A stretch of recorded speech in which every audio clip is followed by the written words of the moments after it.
Ele deu o carro aos Estados Unidos. Eu acho que Henry Ford deve ter sido o homem de maior influência do século XX. Ele fez inimigos ferrenhos. Era um indivíduo desagradável. Acreditava no trabalho duro. Se um homem se foca totalmente no trabalho, não há limites do que ele possa realizar. E exigia o trabalho duro. Para trabalhar na Ford, você precisava abrir mão da sua dignidade, da sua humanidade. Ele foi elogiado por todos, do presidente Herbert Hoover ao inimigo público número 1, John Dillinger. Ele mudou a nossa maneira de viver. Ele foi uma lenda americana, nos deu a produção em massa, o modelo T, o V8 e os engarrafamentos. Isso é tudo culpa do meu bisavô. Henry Ford.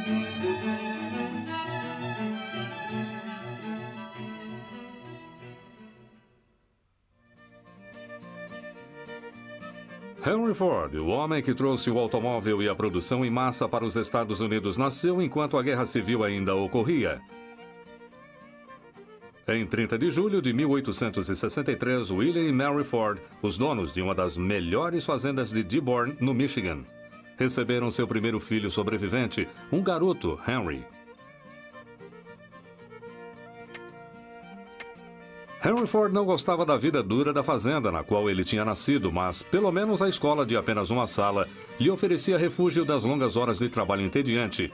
E ele era curioso por natureza. Henry Ford era um mecânico nato. Ele tinha uma habilidade inata.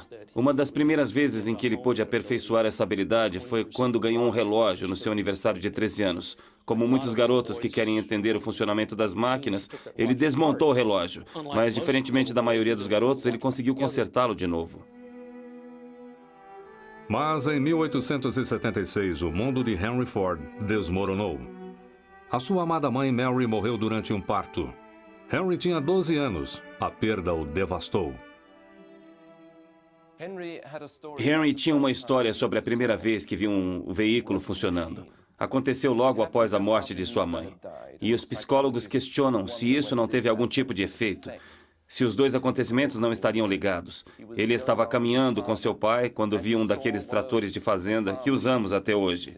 E ele vinha na sua direção, mas com um detalhe, se movia sozinho, porque o engenheiro havia colocado uma corrente ligando o eixo do veículo à roda. Era um carro rústico, com um motor de autopropulsão, e para Henry Ford foi como uma revelação. Ele nunca tinha visto nada como aquilo. Ford soube naquele momento que queria trabalhar com máquinas. Então, aos 16 anos, ele deixou a fazenda e andou 14,5 km até Detroit. Lá ele arrumou um emprego na Dry Dock Company, uma fabricante de barcos de ferro. Foi a sua primeira chance de trabalhar com motores.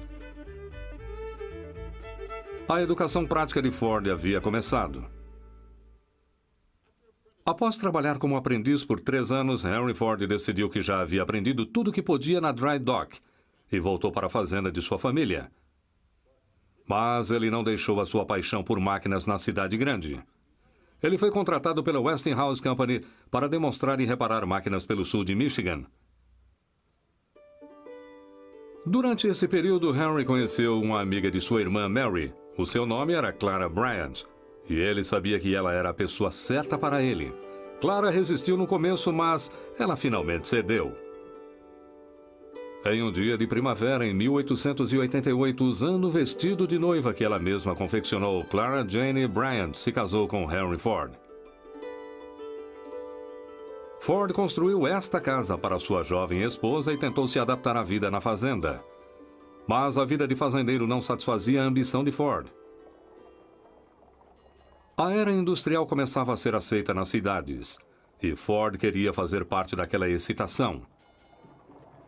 Em uma viagem para Detroit, Ford ficou interessado pelo carro movido a gasolina, como este aqui, construído pelos irmãos Duryea em Springfield, em Massachusetts. Havia uma revolução acontecendo e Ford queria fazer parte dela. Em 1891, Ford mudou-se com sua jovem esposa para Detroit e arrumou um emprego na Edison Illuminating Company. Aqui ele foi subindo rapidamente de cargo, chegando a ganhar mais que o dobro de seu salário inicial quando foi promovido a engenheiro-chefe. E o dinheiro extra lhe foi muito útil. Em 6 de novembro de 1893, Clara Ford deu à luz a um forte garoto chamado Edsel Bryant Ford. Ainda mais inspirado, Ford se empenhou em construir aquele veículo movido a gasolina que já criava forma em sua mente. Henry Ford tinha uma grande capacidade de se concentrar. Ele virou um professor maluco enquanto trabalhava naquele projeto. E então, quando ele estava construindo seu primeiro motor de combustão interna, a sua própria versão, ele ficou tão entusiasmado que levou o motor para casa na véspera de Natal, enquanto a sua pobre esposa assava o peru e preparava a ceia. E aí, no meio de tudo aquilo, ele colocou o motor na pia da cozinha, dentro da pia da cozinha, e pediu à sua esposa, que estava com as mãos cheias de molho, que colocasse a gasolina em cima do negócio. Ele conectou os fios e deu partida no motor. E ficou muito claro porque estava enchendo a cozinha com a fumaça vinda do escapamento. Em um celeiro nos fundos de sua casa, o carro de Ford começava a criar forma. Com a ajuda de seus amigos na Edison Company, ele começou a construir o veículo que chamava de quadriciclo. Recebeu esse nome por um bom motivo. O seu plano exigia que duas bicicletas fossem posicionadas lado a lado e movidas por um motor a gasolina bem rústico.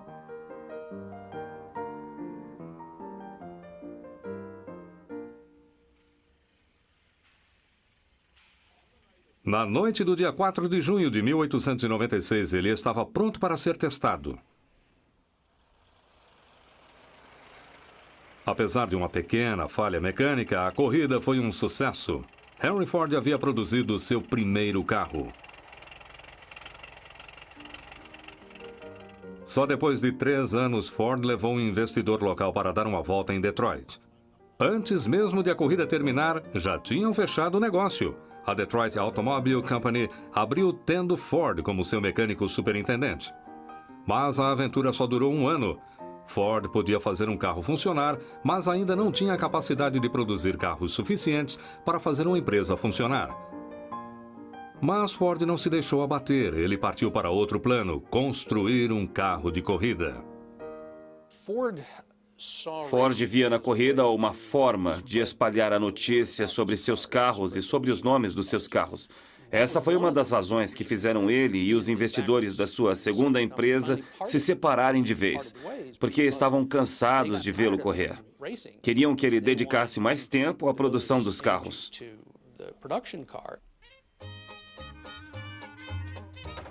Mas Ford continuou correndo e com a publicidade conseguiu os investidores que precisava para montar a Ford Motor Company. Ele desenhou o primeiro carro da sua empresa e correu atrás dos problemas da produção que já haviam lhe prejudicado no passado.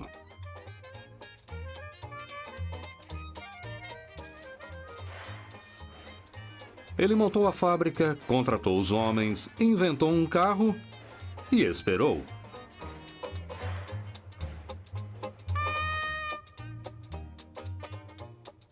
Em julho de 1903, Ford vendeu o seu primeiro carro, o modelo A, para um dentista de Chicago. Após 2 fracassos, Henry Ford, aos 40 anos, estava prestes a ter mais sucesso do que jamais imaginara.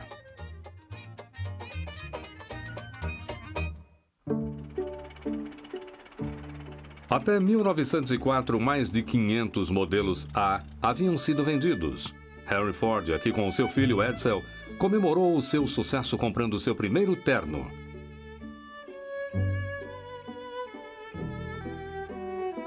Ao mesmo tempo, a Ford Motor Company estava aperfeiçoando a sua linha com o modelo B. Era maior, mais poderoso e consideravelmente mais caro do que o modelo A. Mas Henry Ford não se conformava com a ideia de um carro luxuoso. Desde o começo, parecia haver 2 diretrizes na produção de carros americana. Havia pessoas que faziam carruagens sem cavalos para os ricos, cheias de acessório, tornando-as pesadas e luxuosas. E também havia Henry Ford, que acreditava que o carro deveria percorrer estradas e dirigir num campo arado.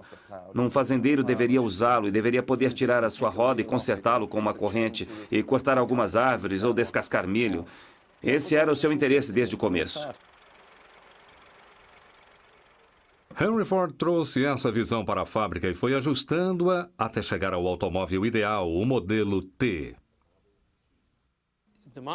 O modelo T era simples, confiável para sua época. Era muito, muito rústico, muito alto. Era muito alto em relação ao chão. Tinha uma grande distância do solo, o que não parecia ser vantajoso. Mas naquele tempo, as estradas eram cheias de buracos, então essa distância era muito importante. E também era barato.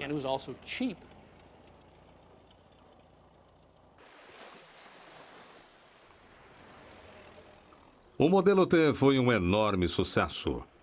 Começou a ser vendido em outubro de 1908. E após alguns meses, Ford teve de anunciar que a empresa não aceitaria mais pedidos. A fábrica estava congestionada, com meses de atraso. Henry Ford havia conseguido produzir um carro para as massas, mas havia um problema. Como produzir para suprir a alta demanda? Naquela época, os funcionários que produziam os carros em bancadas fixas conseguiam fabricar 25 modelos T por dia. Mas 25 não era o suficiente. Então, Henry Ford e seus engenheiros tiveram uma ideia revolucionária. A esteira da linha de montagem.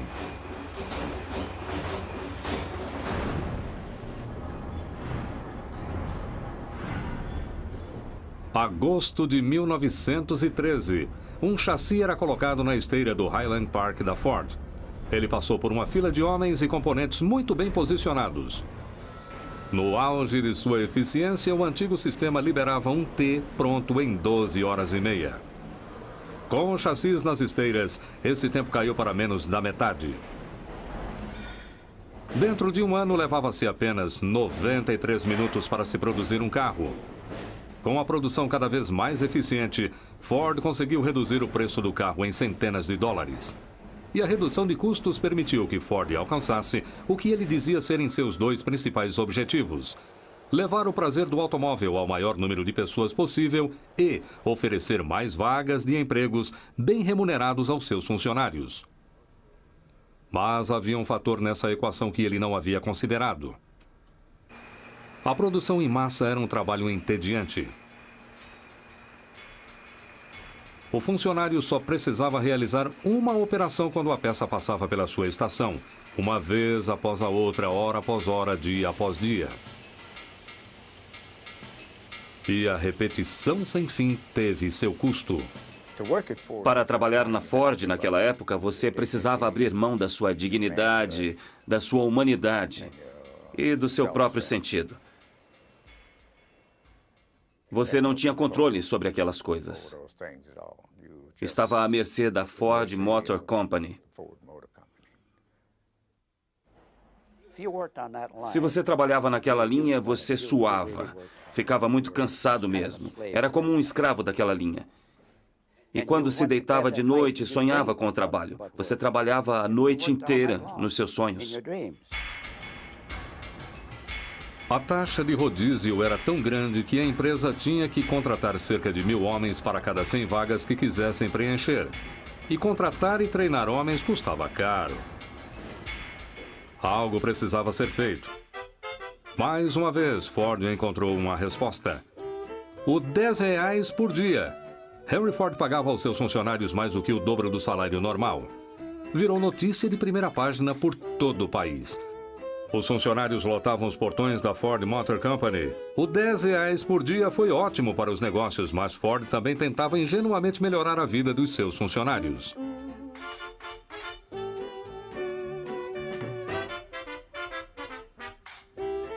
Henry Ford havia tido muito sucesso com o modelo T e agora com o R$10 por dia.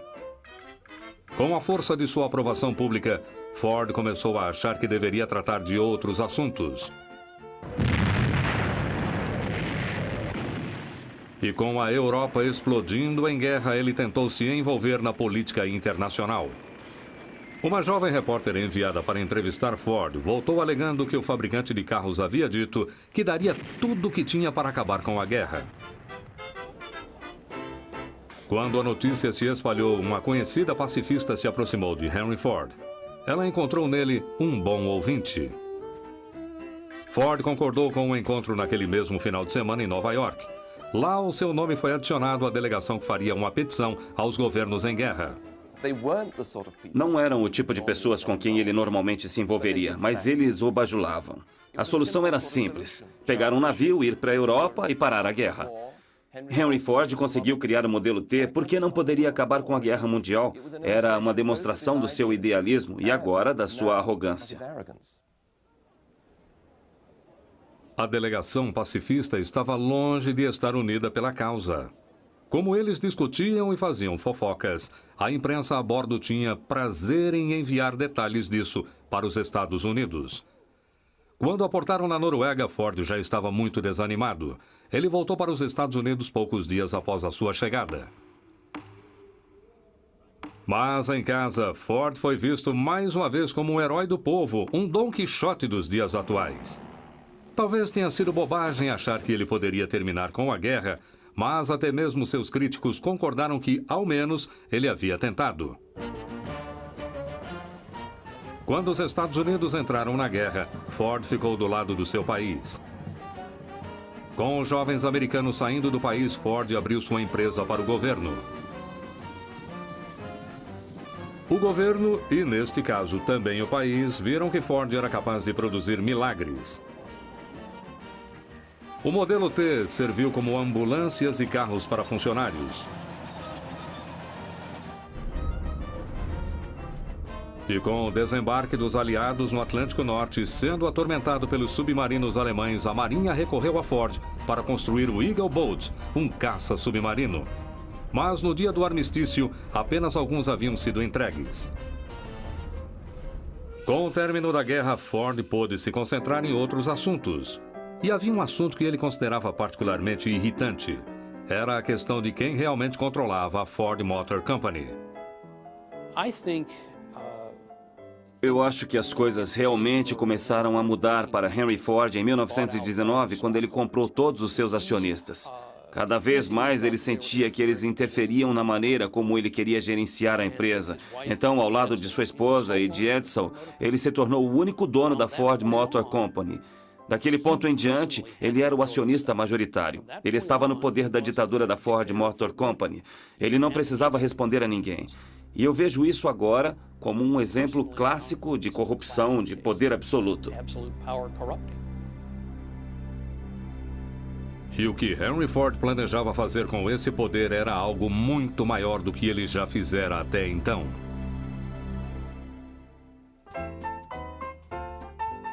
O homem de negócios exigente e perspicaz que comandava a Ford Motor Company era um homem muito diferente em casa com sua família. Eu me lembro do meu bisavô alto e magro, e ele tinha um aperto de mão muito forte.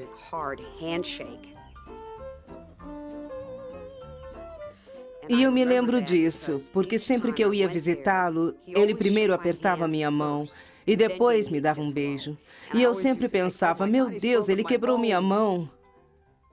Ele era muito gentil quando estava perto das crianças. Não era do tipo, não faça isso, não faça aquilo.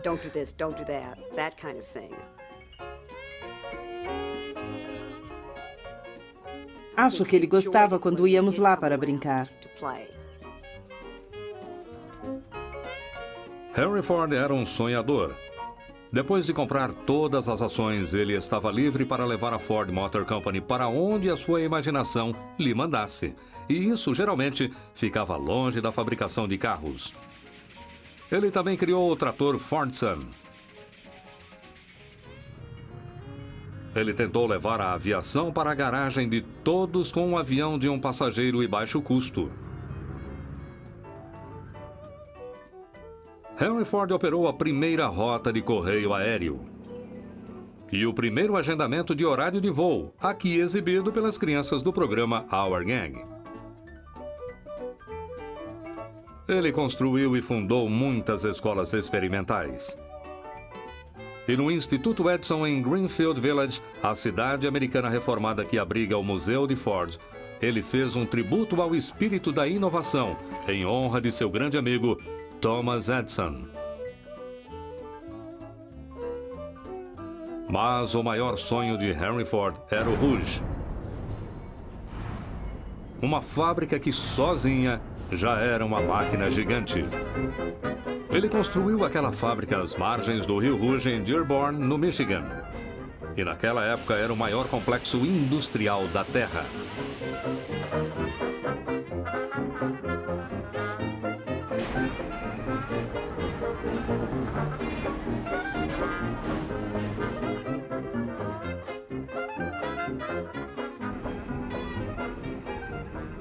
Hoje ainda é uma maravilha industrial.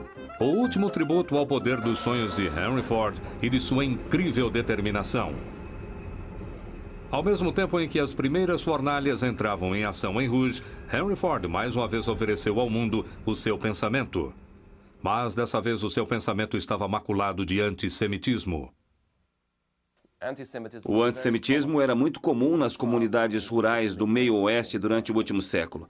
Elas desconfiavam do Oriente, do sistema bancário e esse tipo de coisas. E os preconceitos de Henry Ford eram de um fazendeiro comum do meio-oeste. A parte triste disso é que ele tinha dinheiro e popularidade para colocar suas ideias no papel e até para publicar a sua própria revista e espalhar seus pensamentos pelo país. E ele virou motivo de piada. Através do Dearborn Independent, Ford culpava os judeus por tudo, da Guerra Mundial às minissaias, dos filmes baratos ao jazz. Só após enfrentar um processo por difamação, ser reprovado publicamente e receber constantes avisos de seus amigos, Henry Ford decidiu desculpar-se. Mas havia aqueles que duvidavam da sinceridade do seu pedido. Em julho de 1938, Ford aceitou a Gran Cruz alemã. Era o maior ato de honra que o Terceiro Reich poderia esperar de um estrangeiro.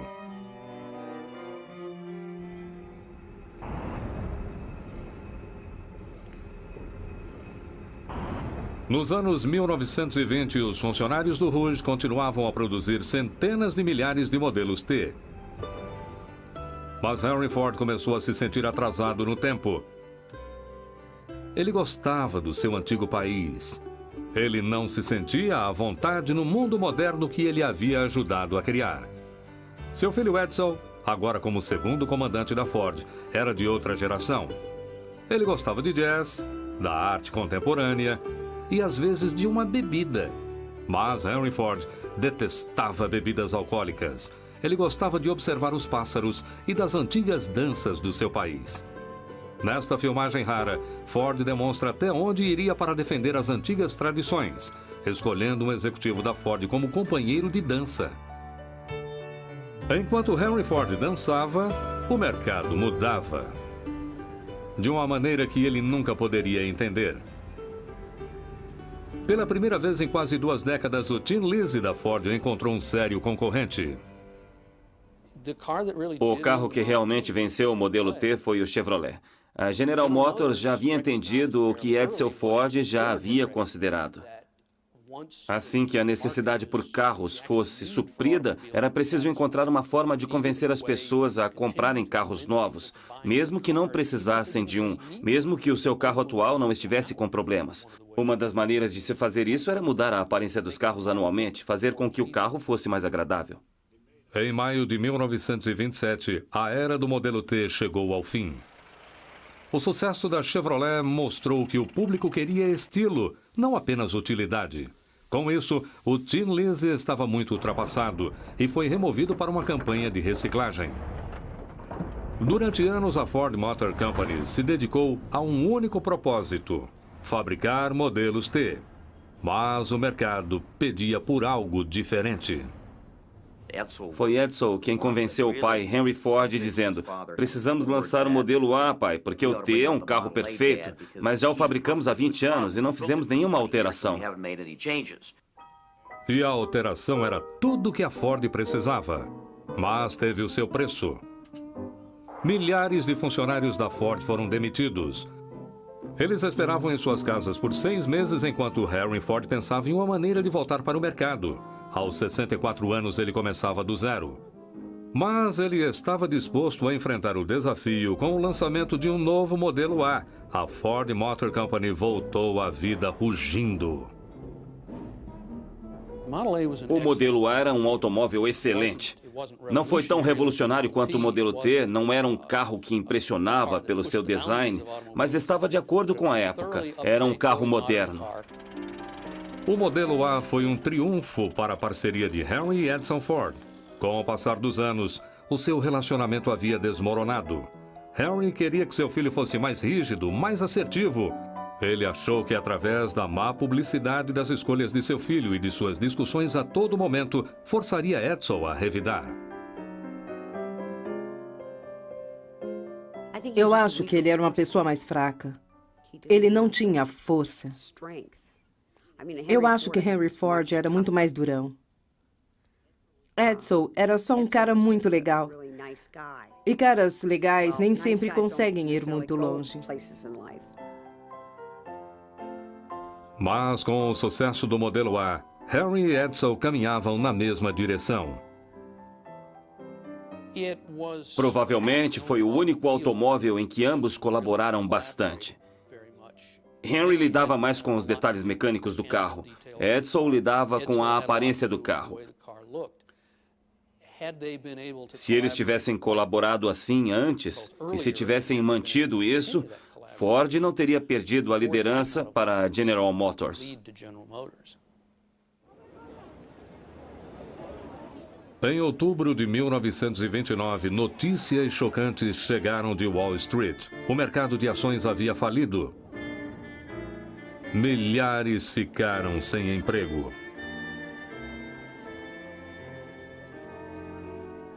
É claro que a grande fortuna pessoal de Ford o manteve longe do sofrimento da nação.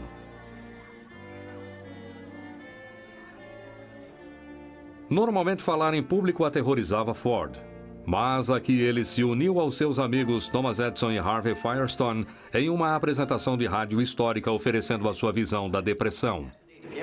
Se um homem se foca totalmente no trabalho, não nos limites do que ele pode realizar, se ele decidir seguir em frente sem querer trabalhar, bom, não terá muitas chances. Ele deve estudar e trabalhar e deve se dedicar. Deve procurar as raízes de tudo. Quanto mais ele voltar, mais ele poderá ver o futuro.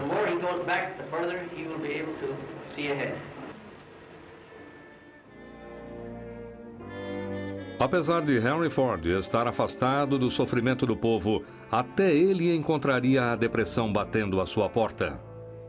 Nos portões da sua grande fábrica do Rio Rouge.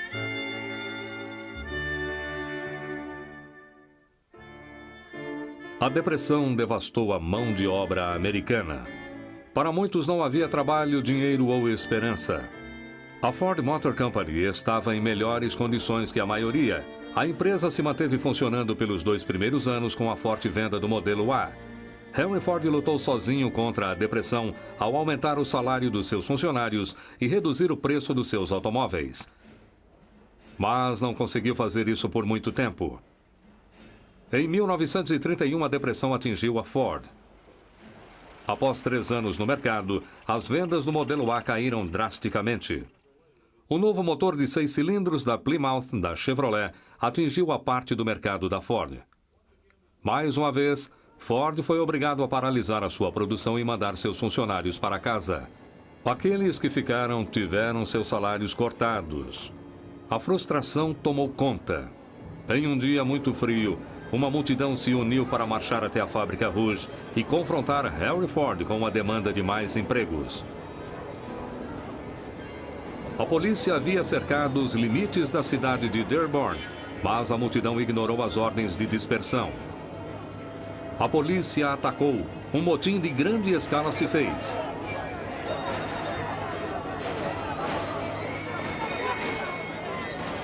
Os tiros finalmente espantaram a multidão.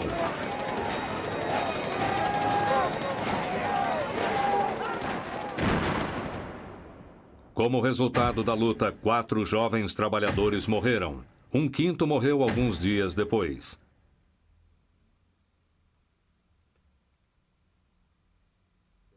Não havia mais novos empregos.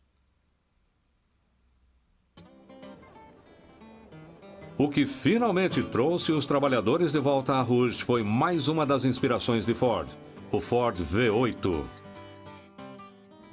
O V8 foi o último grande triunfo de Ford. A Chevrolet havia lançado um motor de 6 cilindros, mais poderoso que o motor de 4 cilindros da Ford. Henry não gostava de motores de 6 cilindros, então ele partiu para o V8.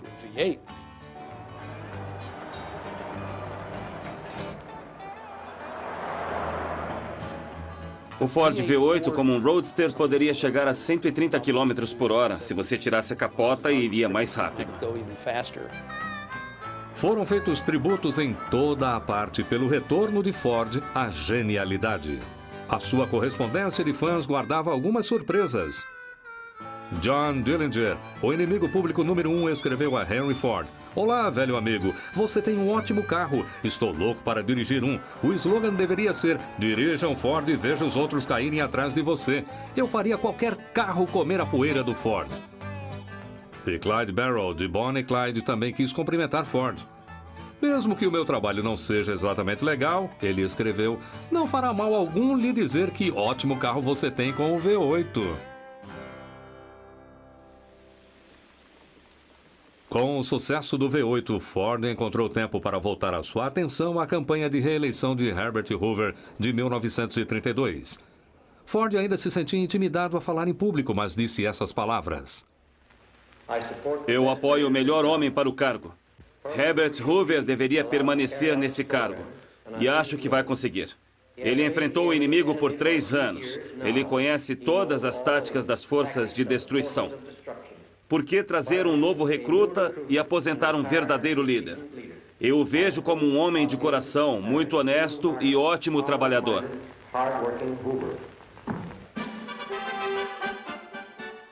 Muitos americanos discordaram das políticas de Henry Ford em 1932, mas devido às vendas do seu V8, Henry Ford e seu filho Edsel tinham motivos para se manterem otimistas quanto ao futuro. Eles têm nos perguntado o que esperamos para o próximo ano. Eu posso dizer que estamos otimistas com a nossa previsão. Os Estados Unidos, mesmo em seus dias mais fracos, nos oferecem um ótimo negócio. Mas eu acredito que o país está pronto para tomar boas decisões para o ano que vem e estamos fazendo o possível para ajudá-los nisso. O que acha disso, pai? Eu acho que todos decidiram que devem trabalhar. Eu acho que de agora em diante não há ninguém que possa impedir este país de progredir. E aqueles que foram trabalhar na Ford encontraram as relações de trabalho aos pedaços. Henry Ford disse que um homem comum não faria um dia de trabalho, a não ser que fosse pego e não tivesse escapatória. Dentro de suas fábricas, ele se assegurou de que ninguém pudesse enganá-lo. Os supervisores e chefes da Ford, muitos deles ex-presidiários e lutadores, comandavam a fábrica através do medo e da coerção. Quando precisavam de mais produtos, a linha era simplesmente acelerada. Os céus ajudavam aqueles que não conseguiam manter o passo. O trabalho era duro. Eu chegava em casa tão cansado que a minha esposa massageava as minhas mãos, porque usávamos muito as mãos. Massageava minhas mãos e eu dormia. Eu dormia lendo jornal e ainda era jovem. Como foi a minha vida de trabalho na Ford? Eu nunca estive no inferno, mas já ouvi falar muito de lá. Era como trabalhar no inferno. A molestação, as ameaças, as condições de trabalho e a vigilância constante através do que chamavam de Homem-Estrela. Era como se o Big Brother estivesse vigiando. Henry Ford estava por trás de tudo. Em 1930, ele ocultava as suas ações pelo que chamava de Departamento de Serviço e pelos capangas que Henry Ford contratava para aterrorizar seus funcionários. Mas não há dúvida de que era a vontade de Ford também. Ele havia envelhecido e suas artérias haviam endurecido seu espírito. Ele era um homem diferente daquele jovem idealista que tinha iniciativa. Ford e seus trabalhadores se conheciam de longa data. Com o passar dos anos, primeiro pela generosidade e depois pela intimidação. Ele conseguiu manter-se firme contra o sindicato, mesmo após a sindicalização da Chrysler e da General Motors. Mas, finalmente, em maio de 1937, a hostilidade atingiu seu limite. organizadores do sindicato liderados por Walter Reuter e Richard Frankenstein receberam permissão para entregar folhetos na Ford. Eles conseguiram chegar à ponte que levava à fábrica e lá encontraram os membros do departamento de serviço da Ford.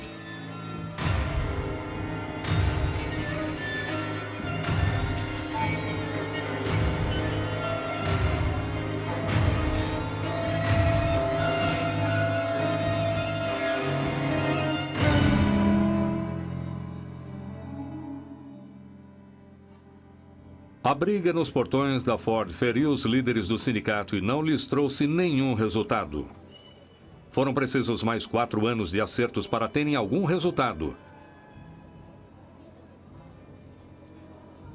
Em 1º de abril de 1941, Andy Dewar, um dos trabalhadores das esteiras, mudou a história de trabalho da Ford. Um dia, Andy se encheu. E ele e seu chefe tiveram uma discussão. E, de repente, com um sotaque irlandês ou escocês, ele disse: "Mas que droga, já estou cansado dessa porcaria. Saia da minha frente. Greve, vou fazer greve." E o pessoal começou a olhar para ele. "Greve, greve." E o próximo gritava e todos diziam: "Greve, greve." E foi de um departamento até o outro da fábrica, e de repente a fábrica estava parada. Foi aí que paramos com a produção do aço, porque sem aço você não consegue fazer um carro. Ford estava se preparando para uma longa batalha quando a sua esposa o surpreendeu tomando uma posição. Clara Ford exigiu que ele se acertasse com o sindicato. Não era comum ela interferir, mas Clara temia que a situação terminasse em verdadeira violência. Então ela ameaçou deixar seu marido se ele não terminasse com aquela hostilidade. Ford chamou seus representantes e lhes pediu que assinassem. E foi isso. A Ford Motor Company era uma empresa sindicalizada. Enquanto a paz prevalecia nesse momento, Henry Ford estava prestes a enfrentar uma tragédia no nível mais profundo.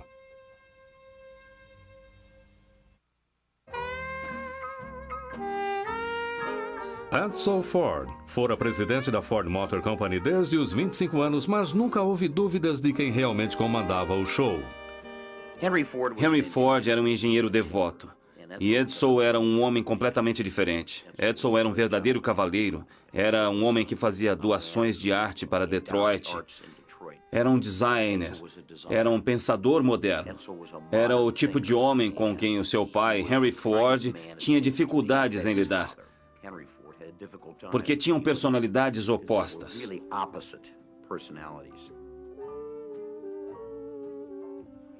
Sobre Henry Ford, eu acho que os livros de história sempre o verão como aquele que deu origem à empresa e tudo mais. Eu realmente acredito que Edsel Ford era subestimado. O que faltava a Edsel Ford era a capacidade de enfrentar seu pai. Por anos, Henry Ford questionou seu filho em todas as oportunidades, na tentativa de fortalecê-lo. Edsel Ford reprimiu o conflito e continuou na Ford. A sua permanência trazia equilíbrio às ações imprevisíveis de Henry.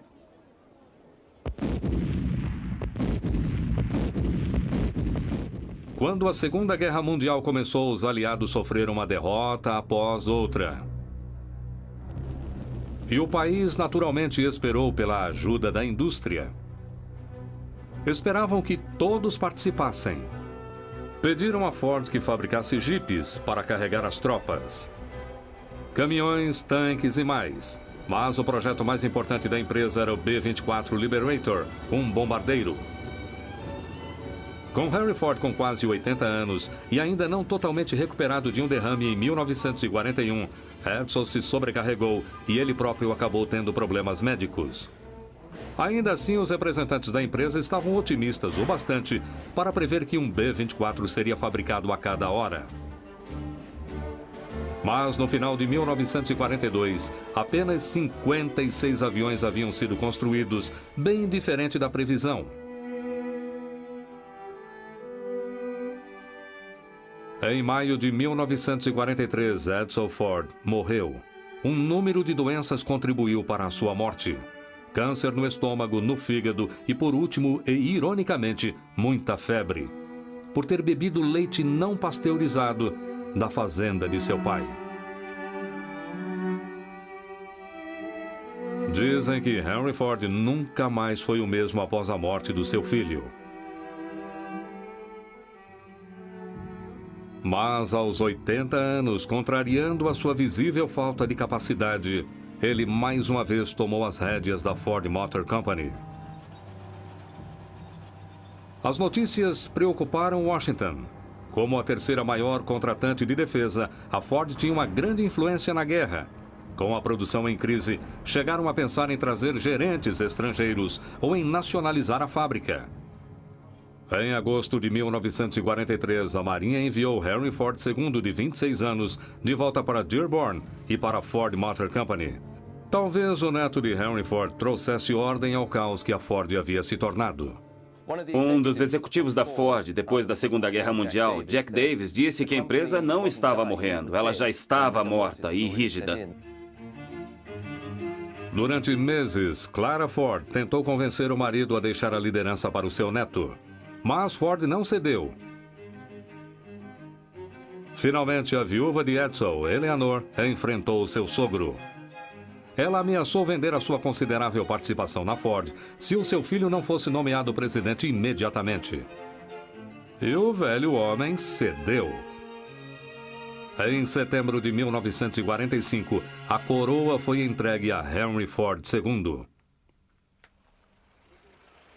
Sem o seu papel ativo na empresa, Henry Ford começou a se desligar do mundo.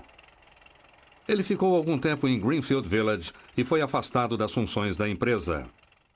Mas o estoque de energia que o sustentou até os 70 anos já havia sido gasto. Em uma tarde de abril de 1947, Henry Ford deitou a sua cabeça no ombro de sua esposa e partiu. A causa da morte foi uma hemorragia cerebral.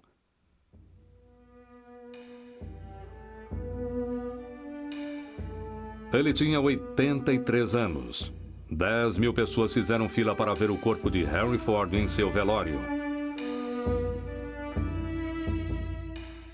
Algumas fábricas fecharam, outras pararam para 1 minuto de silêncio. No total, estima-se que cerca de 7 milhões de trabalhadores estavam envolvidos em algum tipo de demonstração de respeito pelo homem que, sem dúvida, mudou suas vidas.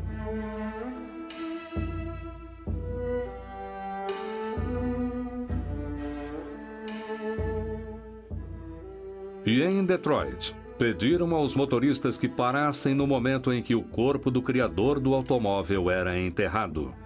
Naquele segundo em que os carros pararam, Detroit voltou a ser como Henry Ford a encontrou.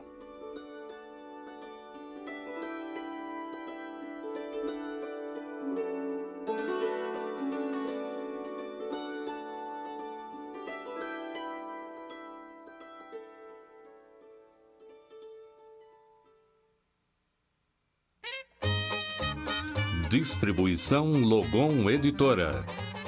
Versão brasileira, Etc. Filmes, São Paulo.